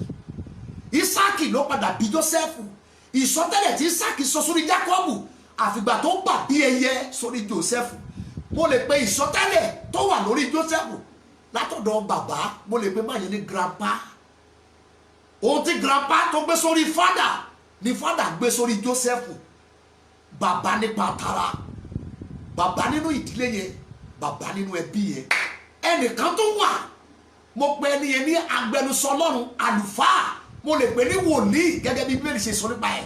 Lọ́jọ́ kan ni Mósè ló pe ìdílé Jósẹ́fù, ẹgbọ́n tó wí láti verse 13. Àti ní ti Jósẹ́fù ó wí pé ìbùkún Olúwa ní ilẹ̀ rẹ̀, àti fún ohun iyebíye ọ̀run, fún ìrì àti fún ibú èyí tí ó bá nísàlẹ̀. Verse 14. Àti fún èso iyebíye tí òun mú wá, àti fún ohun iyebíye tó ń dàgbà ní oṣooṣù. Verse 15. Àti fún ohun pàtàkì òkè ńlá ìgbàanì, àti fún ohun iyebíye òkè ayérayé. Ẹ gbà mí gbọ́ ní verse 16. Àti fún ohun iyebíye ayé àti ẹ̀kọ́ ẹ̀, àti fún ìfẹ́ inú rere ẹni tó gbé inú ìgbẹ́. Ẹ wá gbọ́, ibi ló ti kà mí láyà. Ó wí pé jẹ́ kí ìbùkún kí ó wá sí orí Jósẹ́fù àti sí àtàrí ẹni tá a yà sọ́tọ̀ láàrin àwọn arákùnrin ẹ̀. Verse 17. Àkọ́bí akọ màálù ẹ tiẹ̀ lé ọlá ńlá, ìwo rẹ ìwo àgbáǹrere ni, òun ni yóò fi ti àwọn èèyàn gbogbo wọn àní òpin ilẹ̀ àwọn sì ní ẹgbẹgbàárùn Efraimu, àwọn sì ní ẹgbẹgbẹ̀rún Manasse. Yé lẹ́yìn ìsọtẹ́lẹ̀ grandpa lórí Jákọ́bù tó padà wá pàdé Jósẹ́fù, wòlíì Mósè ó tún fi tiẹ̀ lé. Ẹ wá lọ wo ìran ọmọ Ísírẹ́lì, even nínú ìran, nínú ìdílé 12 àwọn ọmọ Ísírẹ́lì, torí pé Ísáàkì àti Mósè àwọn méjèèjì yìí ẹni májẹ̀mú ni wọ́n dẹ̀ ní connection pẹ̀lú Ọlọ́run. Wọ́n pọ̀ ìsọtẹ́lẹ̀ ìbùkún sórí Jósẹ́fù. Ẹ gbà nígbà yẹn àyànfẹ́, nígbà tó fẹ́ tún ìran yẹn tò, tó fẹ́ tún ìdílé yẹn tò, àṣírí tún ní 1 Chronicle chapter 5 and verse 1 to 2 pé ìtàn ìdílé yìí ẹ má jà kà mọ́ bẹ́ẹ̀ ni pé Rúbẹ́nì ló wà number 1, ẹ já máa kà á bí ìgbà tó jẹ́ pé Jósẹ́fù ló wà ní number 1. Kí ló fà sá? Ìsọtẹ́lẹ̀ ìbùkún lórí ẹ̀. Ẹ̀yẹ ọmọ Ọlọ́run, má jẹ́ kó jẹ́ àjèjì tó bá rí ìsọ̀rí àwọn èèyàn kan láì gbàwẹ̀, láì lọ ṣọ́ òru, láì gorí òkè, láì mọ wòlíì, ọ̀nà wọn kan là. Láì kàwé, láì gorí òkè, láì ṣèṣọ́ òru, láì mọ wòlíì, láì lọ anointing service, ọ̀nà wọn kan là. Kíní kan stage sáwọn èèyàn láti túmọ̀. Àṣé ìsọtẹ́lẹ̀ kan wà nínú ìran yìí, ọ̀rọ̀ àsọsílẹ̀ kan wà tó ń ṣí géètì tó tì máwọn ẹlòmíì fáwọn. Ọ̀rọ̀ àsọsílẹ̀ kan wà èyí tó ń ṣílẹ̀kùn nígbà tí ilẹ̀kùn tì mẹ́gbẹ̀gbẹ̀rún èrò.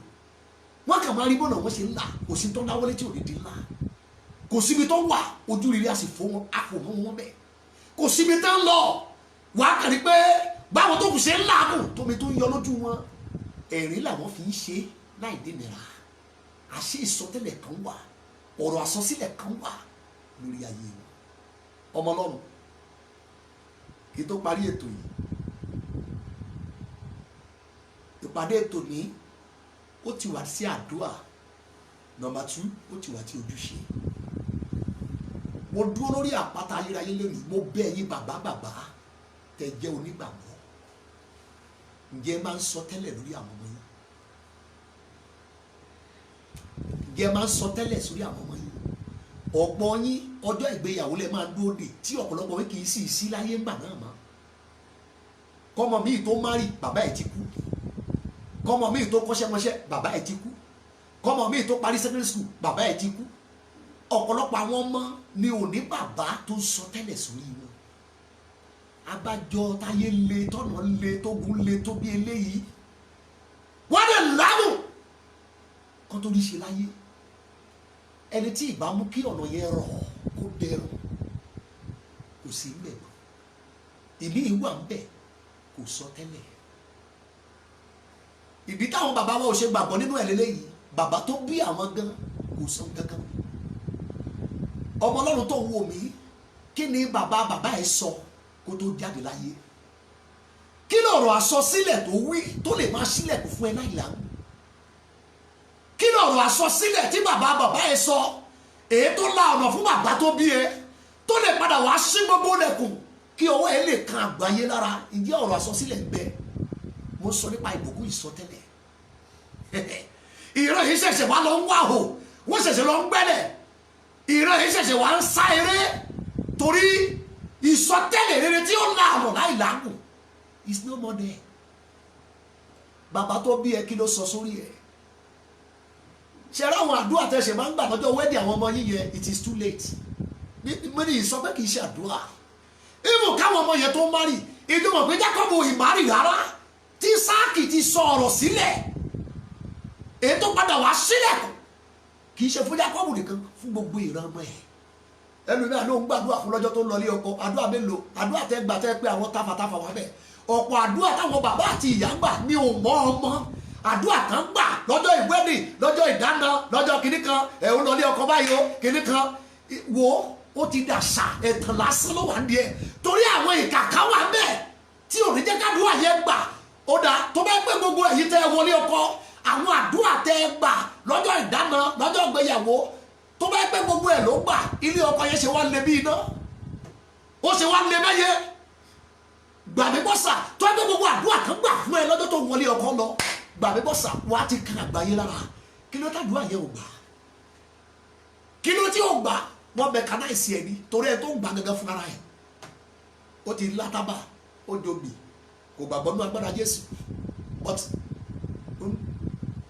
ohun tó máa wò rè torí kó jẹ́ bàbá ẹ̀, ògógóró tó mú òmátà, ọtí tó mú òmátà, tó bá súre ó lè lẹ̀ torí bó ṣe mọ̀ ògógóró ẹ̀ tó bá ní kò ní dá fún ẹ ṣe ni yóò lẹ̀. Ṣùgbọ́n torí kó jẹ́ bàbá, mistake tán ṣe ni pé ọ̀pọ̀ àwọn ìkànnà kó wá síbi wedding yẹn, ọ̀pọ̀ àwọn ìkà nídìílé ló wá síbi ìdáná yẹn. Bí bàbá yẹn ṣe ń ju àdúrà làwọn ń rèékì ẹ̀, bí bàbá ṣe ń ju àdúrà làwọn ń padà. Bàbá ní ọmọ mi yóò dá fún ẹ tó bá ti wọlé ọkọ, ìkan nínú wọn tó wá láti ìdílé ó ní kò ní dá fún níbi ẹgbẹ́ tájọ́ kò sí. And that is why ẹwọ ẹmú ẹja mú ẹ̀tàn kúrò tó bẹ́ẹ̀ gbọ́ gbogbo àdúrà tán gbà fún wa lọ́jọ́ ìkómọ, ní ọjọ́ ìsọmọlórúkọ, ní ọjọ́ ìdáná, gbogbo ẹ̀ ló lẹ̀. Ayé kì bá ṣòro bí eléyìí, ọ̀nà kì bá rọrùn,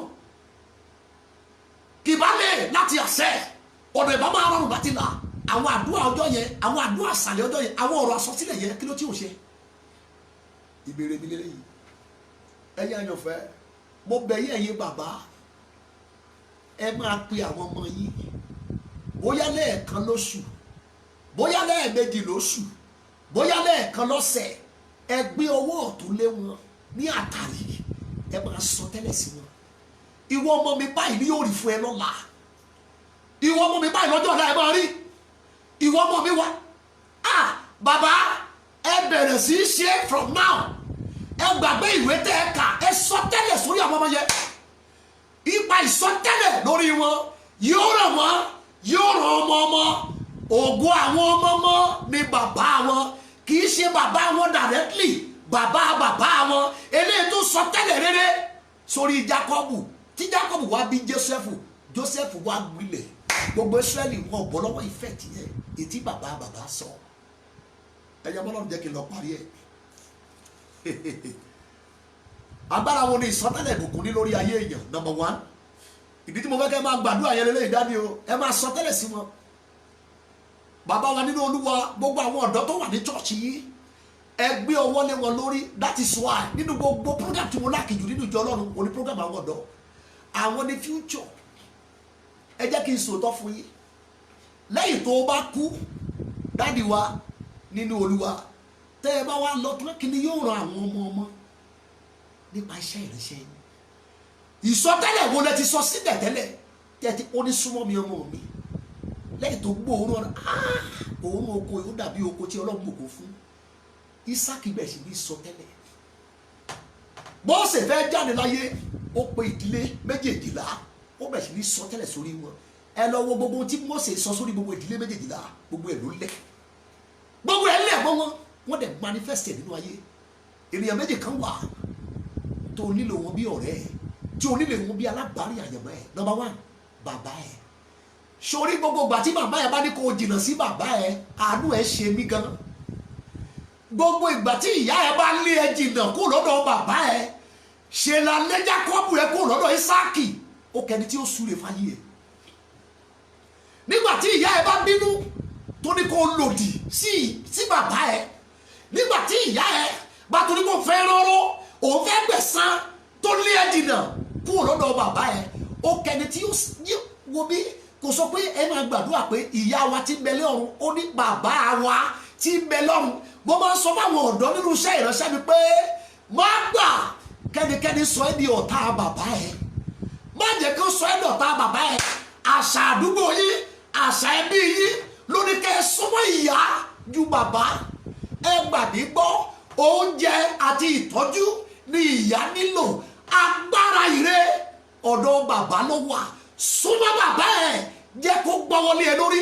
Oh my God, mo gbọ́ pé o mísì ẹ̀, tó bá ti mísì bàbá ẹ̀ tí ò ṣe bẹ́ẹ̀ ní ẹ lórí nígbà tó wà láyé, súnmọ́ bàbá ẹ̀ nínú Olúwa. Jẹ́ kó àgàgà máa kó àwọn ọmọ ẹ sọ́dọ̀ ẹ̀ ní kó máa gbọ́wọ́lé wọn lórí. Báyìí ni yóò rí, báyìí ni yóò rí. Àfìgbà tí Mósè wípé báyìí ni yóò rí fún gbogbo ọmọ Jósẹ́fù, gbogbo wọn ló di àrà. Ẹgbẹgbẹ̀rún Éfráímù, ẹgbẹgbàrún Mànásè. Read your Bible, read your Bible, read your Bible, read your Bible. Ènìyàn méjì tó lè jẹ́ alábàárìn àyànmọ́ ẹ̀ láyé lógìdì, bàbá ẹ tó bí ẹ biologically. Number 2, bàbá ẹ nínú Olúwa. So ráwọn bàbá méjèèjì kò síbi tí wọn ò lè ṣe àyẹ̀mọ́ ẹ̀ dé. Nígbà tí bàbá nígbà tán bá ti kú, bàbá nínú Olúwa sì lè wà. Jẹ́ ká gbọ́ wọlé ẹ lórí, jẹ́ ká sọ tẹ́lẹ̀ síbẹ̀. Màmá ìdí ẹ̀ máa káwọn ọmọ yín lọ tó o bá smart. Jẹ́ káwọn ọmọ ẹ máa súnmọ́ bá sọ díẹ̀díẹ̀. Jẹ́ ká gbọ́ wọlé wọn lórí. Jẹ́ ká sọ tẹ́lẹ̀ sí ayé wọn. Nígbà tó bá yá, ohun tó le fún wọn á sì bẹ̀rù fáwọn. Ẹ̀yẹ wọn náà kì í lọ parí ẹ̀. Irú agbára wo ni ìbùkún ìsọtẹ́lẹ̀ ìbùkún máa ń ní lórí ayé èèyàn? Number 1, nígbà tí ìbùkún ta sọtẹ́lẹ̀ bá bà sórí ayé èèyàn, jẹ́ kí n sọ fún àwọn ìrírí tí ó máa ṣẹlẹ̀. Ìsọtẹ́lẹ̀ ìbùkún lórí ayé èèyàn ó ní agbára ìtayọ tó ṣàjèjì. Ní Bábílónì, báwo ni Daniel ṣe tayọ? Ó ya gbogbo baálẹ̀ àwọn olóògùn ìlú yẹn lẹ́nu, ọmọ yẹn tayọ. Ní Egypt, Joseph tayọ. Ẹ lọ wo ìran wọn, ìtayọ tí ò ṣe ṣàlàyé ló ṣẹlẹ̀ sí wọn. Number 2, ìbùkún ìsọtẹ́lẹ̀ ó ní agbára ìyípadà ìwà. Agbára ìyípadà ìwà. Wàá kàn rí àwọn èèyàn tí ìwà wọn yàtọ̀ sí bọ́n ṣe ń ṣe nílé. Kí ló fà á? Ìsọtẹ́lẹ̀ kan wà lórí wọn. Ìwà wọn yàtọ̀. Gbogbo tó máa mú àṣeyọrí bá wọn náà máa ń ṣe. Gbogbo tó gbé ayé wọn lékè ló máa ń tọwọ́ bọ̀. Gbogbo tí ó la ayé tí ó la àwọn èèyàn nínú ìṣòro ló máa ń sábà jókòó. Wọ́n kì í jókòó ti nǹkan asán. Kí ló mú kó máa wu ìwà àṣeyọrí bẹ́ẹ̀? Ìsọtẹ́lẹ̀ ìbùkún kan wà lórí wọn. Number 3, agbára wo sà ní ìsọtẹ́lẹ̀ ìbùkún ní lórí ayé èèyàn? Ìbùkún ìsọtẹ́lẹ̀ ní agbára ìṣerere. Eléyìí tí ò ṣe é dá dúró, tí ò dẹ̀ ṣe é ṣàlàyé. Prosperity unstoppable, prosperity unchallengeable, prosperity undeniable, prosperity tó wà faithful sáyẹ̀mọ́ ẹ̀. Kò síbi tí o ti lè ṣiṣẹ́ nílẹ̀ kílẹ̀. Ìdí ni pé ìsọtẹ́lẹ̀ ìbùkún kan wà lórí ayé Olúwa. Number 4, ìbùkún ìsọtẹ́lẹ̀ ó ní agbára ìjẹgàba. Ó ní agbára ìsọnídàlákòóso, ìjẹgàba, ìsọnídolórí. Kò sí tó ṣe, ó fẹ́ kò fẹ́ aṣáàdolórí. Bí ò bẹ́ fẹ́ yàn, àwọn èèyàn á yàn pé olórí kò wá jẹ́sẹ̀. Ìsọtẹ́lẹ̀ ìbùkún kan wà lórí ẹ̀ tó ń ṣiṣẹ́. Ìbùkún ìsọtẹ́lẹ̀ ṣe ló máa ń sọ nínú olórí. Asọnídàpàṣẹ, a sì sọnídàlákòóso. Bó ti wù kí ibẹ̀ yẹn le tó, ìbùkún yẹn yóò sọdà pàṣẹ. Ìsọtẹ́lẹ̀. Number 5, agbára ìsọtẹ́lẹ̀ ìbùkún lórí ayé èèyàn ó ní agbára kan tí mo pè ní ìgbédìde. Kò síbi tẹ́ni yẹn wà yóò padà dìde. Ìsọtẹ́lẹ̀ ìbùkún kan wà lórí ẹ̀. Ìsọtẹ́lẹ̀ ìbùkún ní agbára ìgbédìde. Ó máa ń gbé àyànmọ́ dìde nílẹ̀kílẹ̀ níbikíbi. Number 6, ìsọtẹ́lẹ̀ ìbùkún ó ní agbára ìṣẹ́gun. Ó ní agbára àjàborí. Ó ní agbára àlàjá. Kò sí ogun tó dìde sẹ́ni yẹn. Ìsọtẹ́lẹ̀ ìbùkún lórí ẹ̀mú ó mọ̀ ọ́ kò mọ̀ ọ́. Akẹ́kọ̀ọ́ àti pé ó máa ń borí ogun. Ó máa ń borí wàhálà. Ó máa ń borí ìjà yẹn. Ó máa ń borí ogun yẹn. A máa ń win. Ẹgbọ́gun tí yóò padà borí yín. Ìsọtẹ́lẹ̀ wà lórí ẹ̀. Bóyá ó mọ̀ àbí kò mọ̀. Number 7, ìsọtẹ́lẹ̀ ìbùkún ó ní agbára ìtayọ tàbí ìmú ìyàtọ̀ wọnú ayé èèyàn. Mo máa yẹ kàn yàtọ̀, máa yẹ kàn yàtọ̀. Ohun tó ń ṣe òun kì í ṣe òun. Ohun tó ń tẹrí wọn bá kì í tẹrí tiẹ̀ bá. Tiẹ̀ kàn yàtọ̀. Báwọn bá dáwọ́lẹ̀ ọwọ́ tiẹ̀ yóò máa la òkè.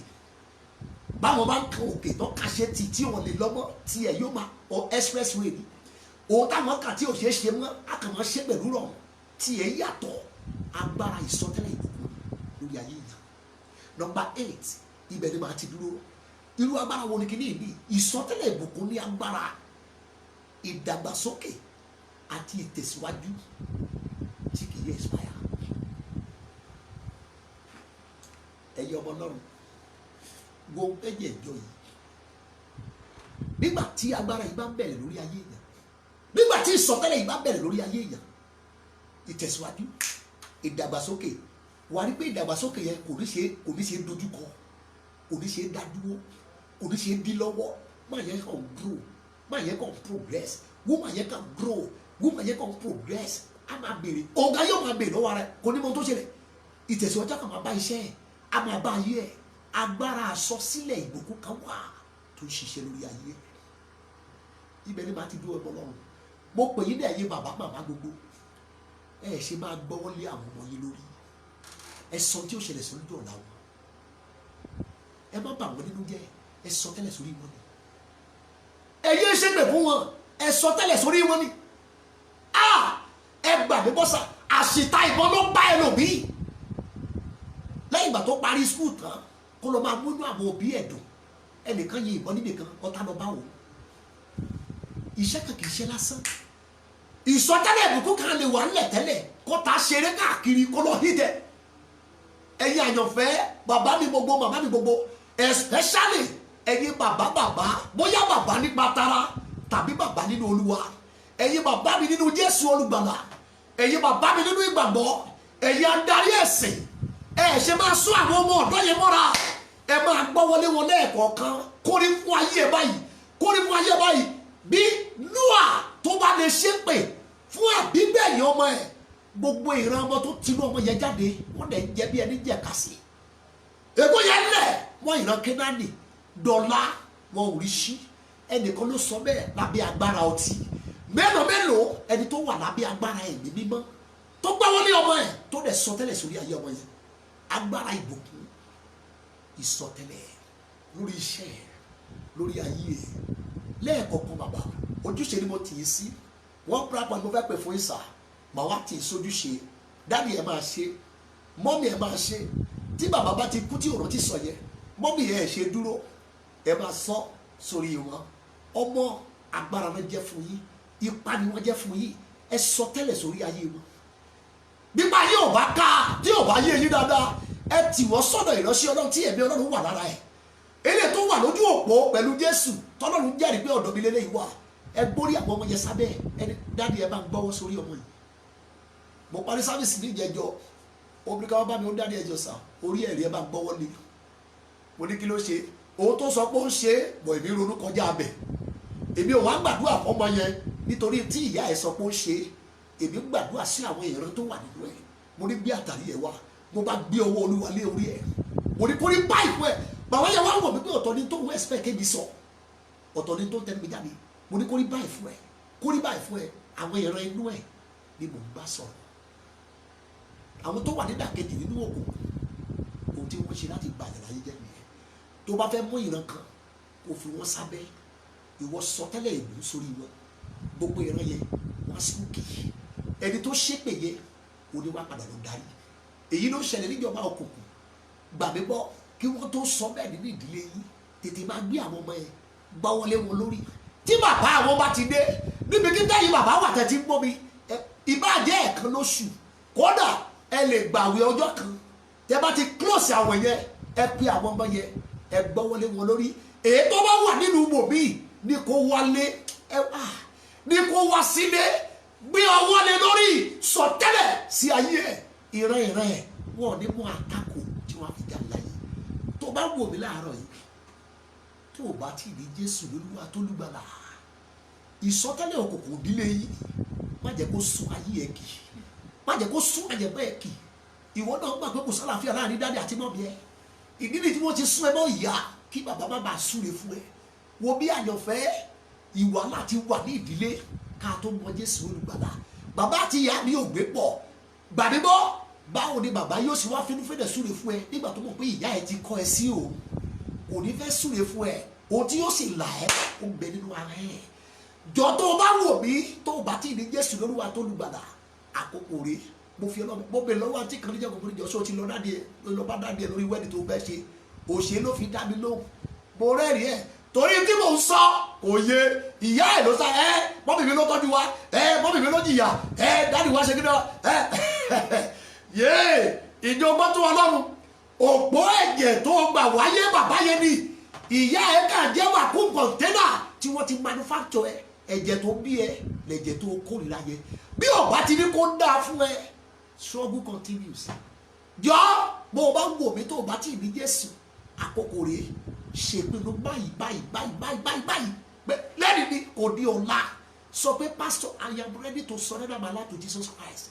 If you are ready to them mean here máa sọ tẹ̀lé ní báyìí sọ pé bàbá mo tọ̀ ọ́ wá ní orúkọ Jésù mo jẹ́wọ́ pé ẹlẹ́ṣẹ̀ ni mí lónìí mo jẹ́wọ́ ẹ̀ṣẹ̀ mi o mo sì kọ̀ wọ́n sílẹ̀ torí a kọ pé ẹnikẹ́ni tó bá jẹ́wọ́ ẹ̀ṣẹ̀ tó sì kọ̀ sílẹ̀ yóò ra àánú gbà lónìí mo jẹ́wọ́ ẹ̀ṣẹ̀ mi mo sì kọ̀ wọ́n sílẹ̀ mo gbàgbọ́ pé Jésù wá sí ayé apá àṣìṣí níjọ́ kẹta ó jíǹde fún dáláre mi nítorí náà lónìí mo yọ̀ǹda ayé mi fún ẹ Jésù Olúwa máa ṣe Olúwa mi àti olùgbàlà mi látèmi lọ mo jẹ́wọ́ wípé mo ti dọmọ náà mo ti dàyànfẹ́ mo ti dàdùn mi tó o bá ti sọ bẹ́ẹ̀ o ti parí jẹ́ kí n gbàdúrà pẹ̀lú ẹ bàbá ní orúkọ Jésù àwọn ọmọ rẹ tó fi orí ọ̀fẹ́ àti àánú gbà yìí bàbá orí ọ̀fẹ́ tó fi gbà wọ́n ní orúkọ Jésù orí ọ̀fẹ́ náà kó sàbálẹ̀ wù ẹ̀jẹ̀ tó fi ṣe nìdí ìrẹ́padà mọ́ ẹ̀jẹ̀ yẹn kó pa wọ́n mọ́ ní orúkọ Jésù yóò dára fún yín ẹ ó máa bá Olúwa rìn ẹ ò ní padà sínú ẹ̀ṣẹ̀ mọ́ ẹ ò ní padà sínú ayé mọ́ àrékèrè bí ọ̀tá kò ní dá ayé yín dúró ẹ ó máa tẹ̀síwájú ó ti rí bẹ́ẹ̀ fún yín ògo ní forúkọ Olúwa nígbà yìí ẹ ó dé ìjọba Ọlọ́run ní orúkọ Jésù Kristi Olúwa wa amen. tó bá ti ṣe bẹ́ẹ̀ ọ̀rẹ́ ó ti parí mo kí ẹ káàbọ̀ sínú agbo mímọ́ sínú ìfẹ́ Ọlọ́run nípasẹ̀ Jésù Kristi orúkọ ẹ báyìí wọ́n ti yọ kúrò ní rẹ́gísítà ọ̀run àpáàdì wọ́n ti fi orúkọ ẹ sínú ìwé yìí látẹ̀ní lọ báyìí wọ́n ti yíyọ̀ lọ́rùn nítorí ẹ níwájú bàbá ọmọ àti ẹ̀mí mímọ́ mo kí ẹ káàbọ̀ sí agbo mímọ́ òun kan ṣe olókùn tí wàá ṣe fún mi mo dẹ̀ ó wù mí ó ṣe fún mi báyìí mo ti ń wò mí yẹn sórí àdúgbò tó wà yẹn tàbí ìlú tó wà yẹn jọ̀wọ́ gbégbèsè ìgbàgbọ́ ńlá ìjọ tó bá ti ń sọ̀rọ̀ Ọlọ́run tó yè kóró tí wọ́n dẹ̀ ń gbàdúrà ìjọba mi darapọ̀ mọ́ ìjọ yẹn ẹ máa jọ dàgbà nínú oore ọ̀fẹ́ àti agbára Ọlọ́run lẹ́yìn náà ẹ máa retí bíbọ̀ Jésù ní ẹlẹ́ẹ̀kejì torí pé ó ń padà bọ̀ tó bá ti ṣe léyìí ó ti parí ìtẹ̀síwájú ti bá ẹ gbàgbé bọ́sà ó ti di aṣẹ́ torí pé ó ti do nígbàgbọ́ ìgbàgbọ́ ẹ yóò máa gbé eléke ní gbogbo challenges of life mo kí ẹ káàbọ̀ nítorí náà gbogbo ẹ̀yin àyànfẹ́ káàkiri àgbáyé tẹ́ ń wò mí tẹ́ ń gbọ́ mi níbikíbi tẹ́ ẹ bá wà ẹ já darapọ̀ láti gbàdúrà báyìí lẹ́ wù yìí ẹ gbàdúrà yẹn pẹ̀lú ìtara o níbikíbi tẹ́ ẹ bá wà ẹ kígbe Olúwa jẹ́ kí ohùn tèmi kó jáde sí mi jẹ́ kí ohùn tèmi kó jáde sí mi ibi tí mo wà rere Jòhánù orí 12 Jòhánù orí ẹlẹ́ẹ̀kejìlá ẹgbọ́n tí bẹ́ẹ̀ lè wí verse 28 bàbá ṣe orúkọ rẹ lógo Jésù ló gbàdúrà nítorí náà ohun kan ti ọ̀run wá wípé èmi ti ṣe lógo náà èmi ó sì tún ṣe lógo verse 29 nítorí náà ìjọ èèyàn tó dúró ń bẹ̀ tán sì gbọ́ wọn wípé àrá ń sán àwọn ẹlòmíì wípé áńgẹ́lì kan ló ń bá sọ̀rọ̀ ẹ wá wo verse 30 Jésù sì dáhùn wípé kì í ṣe nítorí mi lòun ṣe wá bí kò ṣe nítorí yín ẹ pé orúkọ Jésù ẹ̀mí mímọ́ lọ́sẹ̀ yìí lóṣù yìí lọ́dún yìí jẹ́ kí ohùn tèmi ó jáde sí mi kí ògo mi ó dìde pẹ̀lú agbára ẹ pé Jésù ó yẹ àdúrà máa gbàdúrà yẹn màmá bàbá máa gbàdúrà yẹn ìyá ọ̀rọ̀ mi nínú Kristi ohùn tèmi ń dà ẹ̀mí mímọ́ jẹ́ ó jáde sí mi lẹ́nìí jẹ́ ó jáde sí mi lọ́sẹ̀ yìí jẹ́ ó jáde sí mi lóṣù yìí jẹ́ ó jáde sí mi lọ́dún yìí kí ògo mi àti oòrùn ayé mi kó dìde pẹ̀lú agbára ohùn tèmi dà ẹ jáde sí mi ní orúkọ Jésù jẹ́ kí ohùn tèmi kó jáde sí mi Jésù sọ wọn pé kì í ṣe torí tèmi ló ṣe wá torí yín ló ṣe jáde wá ẹ̀mí mímọ́ kọ́dún yìí tó parí kóṣù yìí tó parí kí ọ̀sẹ̀ tó parí jẹ́ kí ohùn tèmi jáde sí mi kí ògo mi kí ohùn ayé mi kó dìde pẹ̀lú agbára Ọlọ́run gbọ́ àdúrà ní orúkọ Jésù Kristi Olúwa wa bàbá mo súre fún àwọn èèyàn rere eléyìí tó connect mọ́ iṣẹ́ ìránṣẹ́ yìí ní gbogbo àgbáyé àtàwọn tó ń bọ̀ tí yóò tún connect, àtàwọn tó ń bọ̀ tó tún máa connect, àtàwọn tó tún bọ̀ tó tún máa connect mọ́ iṣẹ́ ìránṣẹ́ yìí, mọ́ ohun yìí àti orí ọ̀fẹ́ yìí. Bàbá ní orúkọ Jésù Kristi Násárẹ́tì, mo gbé eléyìí lórí látẹ̀lé lọ. Ìsọtẹ́lẹ̀ ìbùkún tí yóò là yín láyé, tí yóò là yín la ọmọ yín, tí yóò la ọmọ yín la ọmọ yín, tí ayé wọn ò fi ní jẹ́ ìkorò ní ìran tiwọn. Ní orúkọ Jésù ó yẹ gbà. Mo sọ tẹ́lẹ̀ bí wòlíì Olúwa ní orúkọ Bàbá, Ọmọ àti Ẹ̀mí Mímọ́. Gbogbo mi tí ìran ọmọ ẹ máa dé láyé ní orúkọ Jésù kán lọ jẹ gàba síbẹ̀, kán di olórí. Ènìyàn yóò tẹríba fún wọn, orílẹ̀-èdè yóò sìn wá. Ẹni tó bá fi wọ́n rí a ó fi wọ́n rí, ẹni tó bá fi wọ́n bú a ó fi wọ́n bú. Ọ̀nà yín yóò là, ẹ̀dẹ̀ máa ga. Ìsọtẹ́lẹ̀ ọ̀run yóò ṣẹ lórí yín. Ó ti rí bẹ́ẹ̀ fún yín. Ọlọ́run gbọ́ àdúrà torí pé o ti ṣe ògo ní forúkọ ẹ ní orúkọ Jésù Kristi Olúwa wa. Amen. Hallelujah. Hallelujah. Ní ọjọ́ Thursday ní aago 9 láàárọ̀, wákàtí ilẹ̀kùn tó ṣí òun náà máa ń ṣe ní gbogbo ọjọ́ Thursday. So lágbára Ọlọ́run ó di ọjọ́ Thursday tí màá tún pàdé wa. Bọ́lọ́run ti ń bẹ tí ẹ̀mí ẹ̀ wà. Bíbélì wípé ọjọ́ dé ọjọ́ ń fọ̀. So òru dé òru ó máa ń fi ìmọ̀ hàn. Ọjọ́ Thursday ó tún jẹ́ ọjọ́ tí Ọlọ́run yóò tún fọ̀hún sórí ayé yín. So lọ́jọ́ Thursday ẹja pàdé aago 9 láàárọ̀, wákàtí ilẹ̀kùn tó ṣí. Àwọn náà làwọn ìpàdé yìí fún ògo Ọlọ́run dẹ̀ ni wọ́n. Bàbá nítorí náà mo fa àwọn tó wò mí lé olóore lọ́wọ́, mo fà yín lé aláàánú lọ́wọ́. Lóṣù yìí olóore àti aláàánú wọn gbé ayé ẹ̀ dìde. Olóore ènìyàn, aláàánú ènìyàn wọn tọwọ́ bọ ṣẹ́ ẹ̀, wọn dẹ̀ ràn ẹ́ lọ́wọ́, wọn ràn àwọn ọmọ ẹ̀ lọ́wọ́, wọn ràn ṣẹ́ ẹ̀ lọ́wọ́, wọn dẹ̀ gbé ayé ẹ̀ sókè. Ó dẹ̀ ti rí bẹ́ẹ̀. Orí ọ̀fẹ́ Ọlọ́run kó wà pẹ̀lú yín, kó sì wà pẹ̀lú èmi náà. Ọlọ́run dáhùn àdúrà ní orúkọ Jésù Kristi Olúwa wa. Amen. God bless you. God bless you.